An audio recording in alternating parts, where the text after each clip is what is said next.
So you have a podcast, or an audiobook, and you have multiple people speaking, and you want to make sure they sound good together.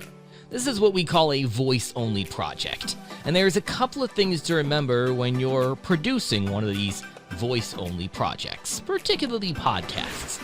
So you have two speakers, for example. Let's keep it simple, although it could be any number of speakers. The first thing you want to do is level out their audio. You can use something like a compressor to do this. This will make sure that if somebody's really loud and somebody's really quiet, that it smooths that out a little bit so that your listeners aren't jarred by a louder or softer speaker butting in.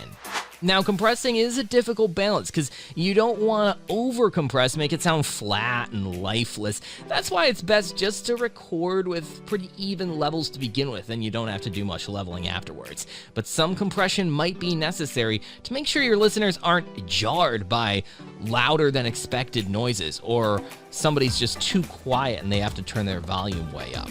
That's the first step to mixing two different speakers. The next step is a little trick that I learned in audio production school, and it's something that really makes your sound come to life. And that's when, if you're recording or editing in stereo, you do something called panning. One person, you pan their audio a little bit to the left, meaning that more of their sound is coming in the left channel versus out of the right channel. Now, you don't pan it completely to the left where they're only heard in the left channel, but just very subtly. And then you do the opposite with your other speaker, pan them just subtly to the right.